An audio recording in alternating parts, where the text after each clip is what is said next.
Welcome back to commerce zone. बहुत दिनों बाद ये वीडियो आ रही है। सॉरी मैं काफ़ी लेट हो गई थी, थोड़ा बिजी चल रही थी, बट अब जो है आपकी 11th क्लास की वीडियो जो है कॉन्टिन्यूसली आएगी। मैं कोशिश करूंगी डेली आपको एक 11th क्लास की वीडियो में दे दूँ, राइट। सो पिछली वीडियो में हमने डिस्कस किया था कि पार्टनरशिप के क्या फॉर्म्स होते हैं, पार्टनरशिप के क्या फायदे हैं, क्या नुकसान है। अब हम बात करेंगे कि कितने तरह की पार्टनरशिप होती है। So our today's topic is type of partnership.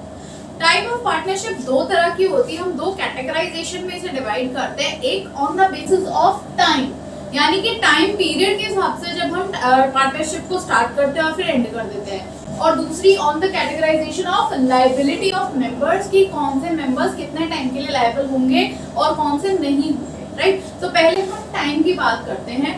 इस कैटेगरी में हमारे पास तीन सब कैटेगरीज हैं, यानी कि partnership at will, fixed period और पर्टिकुलर पार्टनरशिप। सबसे पहले बात करते हैं एट विल। विल का मतलब होता है मेरी मर्जी। तो अगर मैं किसी पार्टनरशिप का पार्ट बना हूं तो मेरा जब तक मन करेगा मैं इसे कंटिन्यू करूंगा, और अगर मेरा मन खत्म हो गया है तो मैं इस पार्टनरशिप को कह दूंगा भाई मुझे अब और काम नहीं करना, इस पार्टनरशिप को बंद करो, मुझे मेरा स्टेक दो और मैं जा।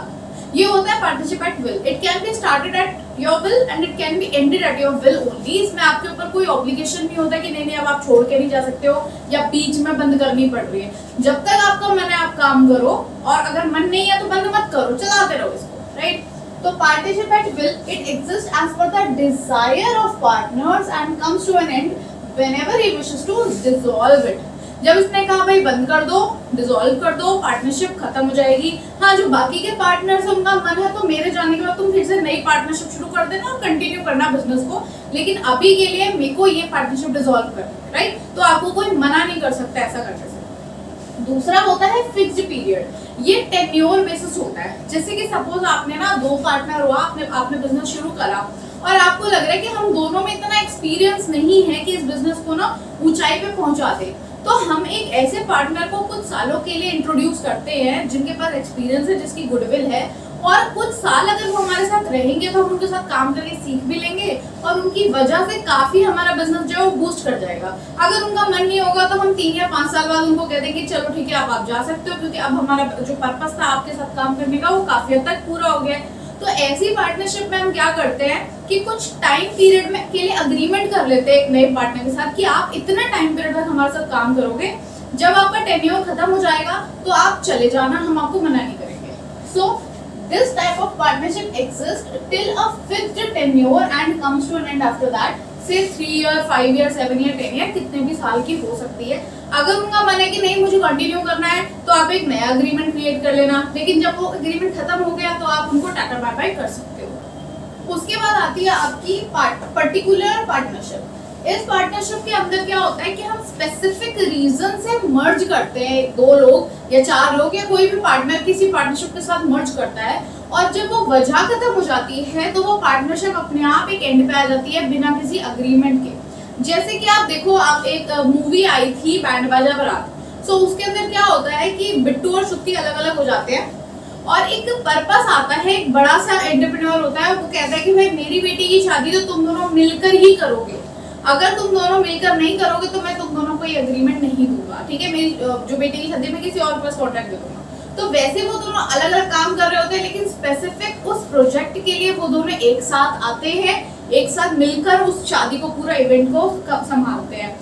और जब वो शादी खत्म हो जाएगी तो फिर उनके ऊपर कोई लायबिलिटी नहीं है कि वो साथ में काम करें, वो अलग अलग भी हो सकते हैं। उसके बाद आपकी विल है कि आपको साथ काम करना है या नहीं करना है, लेकिन वो पर्टिकुलर इवेंट खत्म होते ही ये पार्टनरशिप अपने आप एंड पे आ जाती है।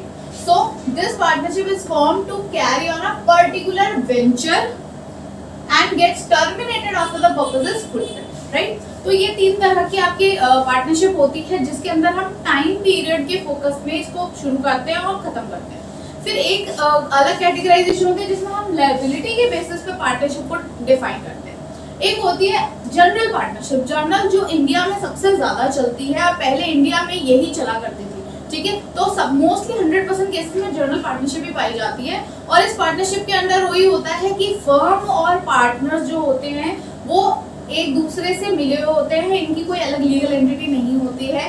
तो ऑब्वियसली अगर फर्म को नुकसान हुआ है तो सारे पार्टनर्स उस नुकसान को भरेंगे, चाहे फर्म के पास इतना पैसा हो ना हो, पार्टनर्स अपने घर बेचकर पैसा लेकर आए, पर्सनल प्रॉपर्टी बेचकर लेकर आए, कहीं से भी लेकर आए, all the partners are liable for the liability of the firm. तो इसमें पार्टनर्स की अनलिमिटेड लायबिलिटी होती है, राइट। लेकिन एक नया कॉन्सेप्ट पार्टनरशिप का शुरू हुआ, उसका नाम है लिमिटेड लायबिलिटी पार्टनरशिप, जो कि बहुत फेमस हुआ एलएलपी के नाम से। एक एक्ट आई 2008 में, एलएलपी एक्ट, और उन्होंने एक नए तरह का पार्टनरशिप का कॉन्सेप्ट इंडिया में इंट्रोड्यूस करा कि एक ऐसी भी पार्टनरशिप हो सकती है जिसके अंदर पार्टनर और फर्म दो अलग अलग आइडेंटिटी होंगे और पार्टनर कहीं से भी फर्म के लिए लायबल नहीं होगा, राइट। तो अगर पार्टनरशिप आप एलएलपी के अंदर शुरू करते हैं तो यहाँ पर एक स्पेशल पार्टनरशिप फॉर्म होती है in which partners enjoy limited liability because the firm is separate legal entity from its partners।